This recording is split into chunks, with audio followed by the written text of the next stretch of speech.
This is the MX-30, Mazda's first full electric vehicle, but it only has a range of about 161 kilometers or 100 miles. So who is it for, and should you even consider buying an electric vehicle with that short of a range? Well, why don't we go for a drive and try to answer those questions.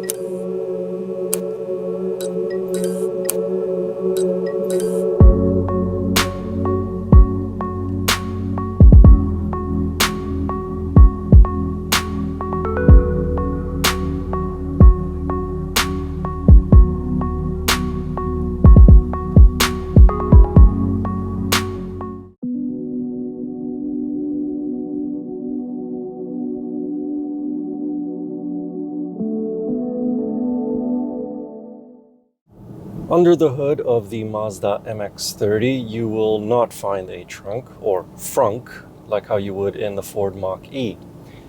But instead you will find an electric motor with quite a lot of space next to it. All that extra space is there because eventually Mazda will be putting a rotary engine under the hood. No, it probably won't be a 13B. The engine will act as a generator to recharge the battery instead of directly powering the wheels. Think of it as a Chevrolet Volt, but with a rotary engine. However, that's the future. Right now, this Mazda MX-30 is pure electric, and it has a 143 horsepower and 200 pound-foot of torque electric motor. In something that weighs around 1.65 tons, it's not very quick. 0 to 100 kilometers an hour takes somewhere around 9 seconds. So this doesn't have the pin you to the back of your seat feeling that you would get from the Ford Mach-E, for example, or even other full electric vehicles in this category. But it's still enough power to get you around town and to drive comfortably on highways without impeding anyone behind you. Top speed is somewhere around 150 kilometers an hour, so more than enough for highway driving. When it comes to energy efficiency, the MX-30 is rated for 2.6 liters equivalent per 100 kilometers or 22.8 kilowatt hours per 100 kilometers. During my time with the car, I averaged 20.5 kilowatt hours per 100 kilometers. The 2022 MX-30 has a liquid-cooled 35.5 kilowatt hour battery. One of the reasons why this battery is not larger is because the MX-30 has the same chassis as the Mazda CX-30. This is not a bespoke electric vehicle like the Chevrolet Bolt. Officially, it is rated for 161 kilometers, or about 100 miles, with that number dropping if you rely heavily on the climate control. The infotainment system will tell you how much of an impact the climate control system has on the overall range. On the flip side, because the battery is relatively small, charging it takes less time than in other battery electric vehicles. Mazda does rate the recharge times from 20% to 80% battery states, so from near 0% to 100% will take a little longer. Mazda claims that the MX-30 will recharge in approximately 14 hours from a 120 volt, 15 amp wall outlet.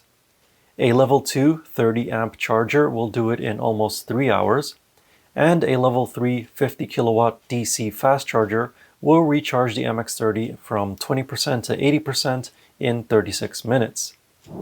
You can also recharge the battery a little bit by using regenerative braking. It does have different modes for regen braking, which you control using the paddle shifters on the steering wheel. However, it does not have a one-pedal drive mode like many other electric vehicles. If you do set it to the max regen braking mode, it will slow you down by quite a bit, but it won't actually arrive at a complete stop. You still have to use the physical brakes to completely stop.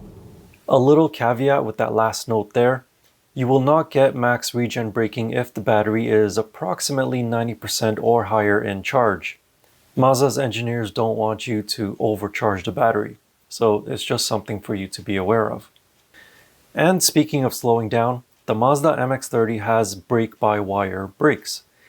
What that means is that the brake pedal is more of a variable switch that tells the brakes how much pressure to apply. It's not a traditional hydraulic braking system, so the brakes themselves, they're controlled by the computer. Strangely, it actually works, because I still get a firm brake pedal and the car can stop smoothly or very quickly if I really stomp on that brake pedal. From behind the steering wheel, the 2022 Mazda MX-30 feels almost like any other Mazda crossover SUV. The steering is sharp with just enough feedback when you're on a winding road. However, you do feel that extra weight of the batteries through the corners. They do make the MX-30 feel planted, but there is a tiny bit more body roll than in the Mazda CX-30, for example.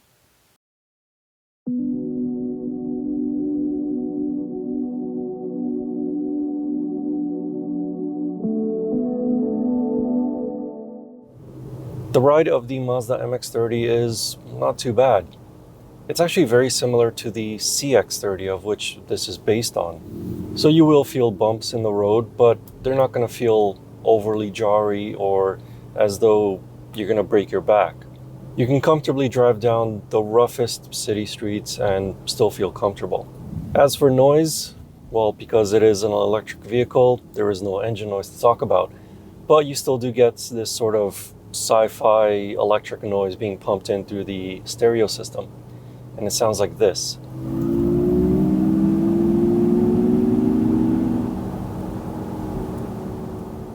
Sounds okay. Wind noise and road noise on highways is actually not too bad.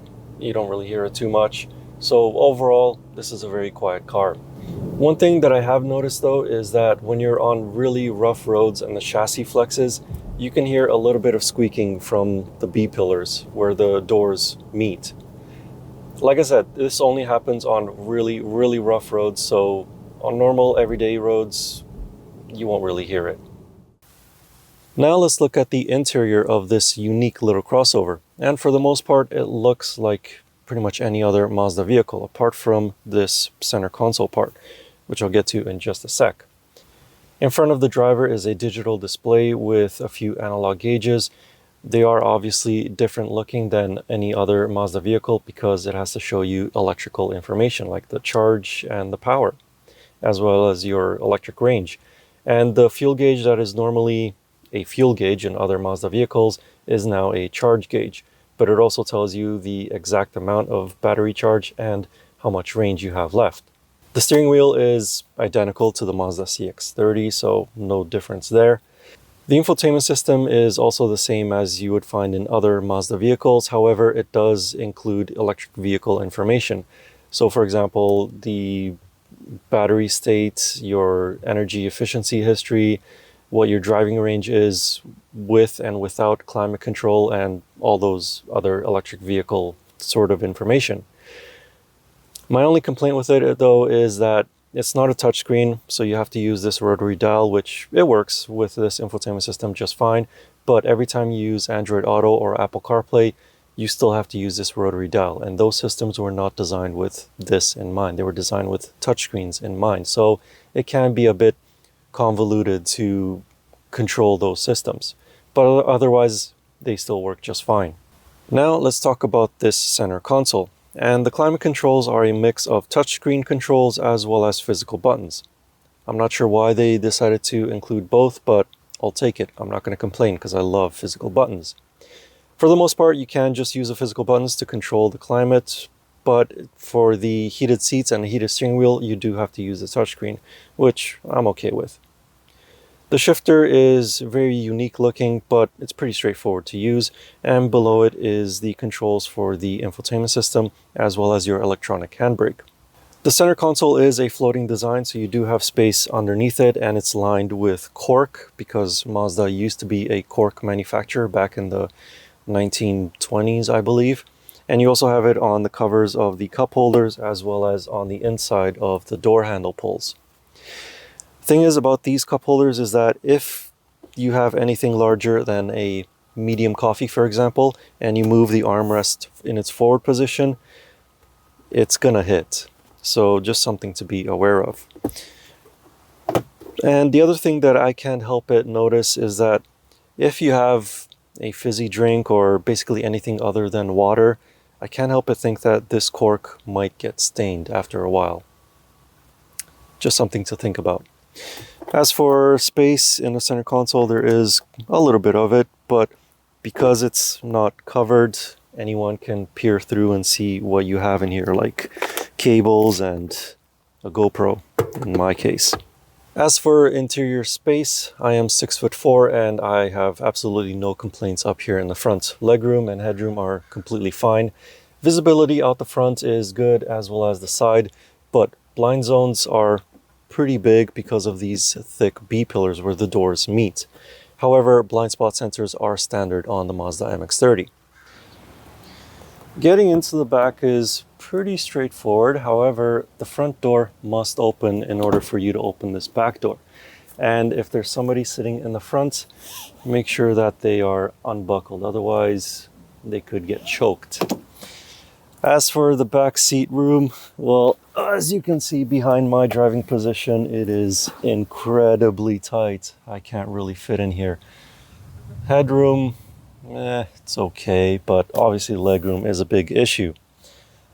On the back of the driver's seat, there is a couple of buttons because it is powered, so you can move it forwards and tilt it forwards for more legroom. Or no, it's just for easier access into the back seat on the driver's side. On the passenger side, it's just a manual release and it slides all the way forward. These buttons, though, they do get locked out if there's somebody sitting in the front. They don't have to be buckled. They will still get locked out. So there's none of that worry of kids fiddling with these and messing with you when you're driving. So yeah, back here, I think it's mainly meant for kids.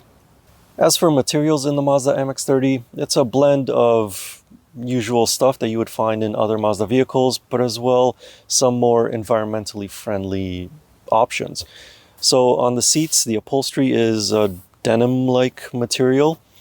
This leather is not leather, it's actually leatherette, so it's not real leather.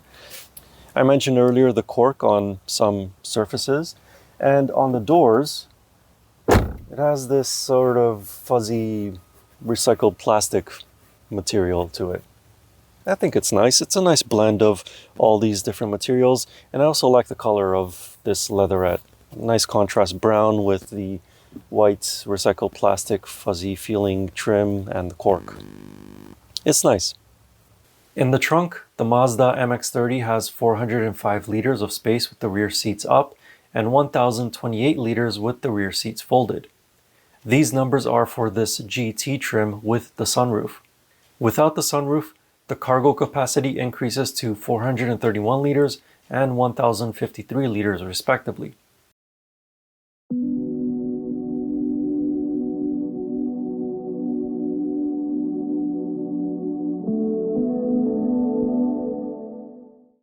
For a vehicle with only 161 kilometers of driving range, the price is quite high. It starts at $42,150 Canadian and goes up to $47,150 Canadian for this GT trim. Worse yet, it's not available everywhere. In Canada, it's only available in British Columbia and Quebec, while in the United States, it's only available in California. However, to entice potential customers, the 2022 Mazda MX-30 also comes with a $500 charge credit, a no-charge 2-year scheduled maintenance plan in Canada, and is eligible for government rebates and tax credits. But for your money, you actually do get quite a lot of gadgets in the Mazda MX-30. So for example, it has the sunroof, surround view cameras, head-up display, heated seats, heated steering wheel, adaptive cruise control, lane centering, blind spot sensors, automatic emergency braking, LED headlights, push-button start, and as I mentioned earlier, Apple CarPlay and Android Auto integration. So you actually do get quite a lot of stuff for your money. So should you consider buying the Mazda MX-30? Well, with such a short driving range and relatively high starting price, it's a really tough sell. And Mazda knows this. I think the only reason why they created it is to showcase their electronic drivetrain systems and also to average out their fuel economy numbers for government regulations. Think of the Mazda MX-30 as more of a stepping stone into future Mazda electric vehicles, a preview if you will. Right now, its only main competitor with a similar driving range is the Mini Cooper S Electric, but obviously this is much bigger. Compared to other electric vehicles of this size, they have much more electric range and lower starting price. So yeah, it's a really hard sell for the MX-30 right now. But if you do want to know more about the Mazda MX-30, I wrote a more detailed review of it over on my website. You can find that link in the video description, or click up the banner up here. Anyway, thank you for watching. Please like and subscribe, and see you in the next video.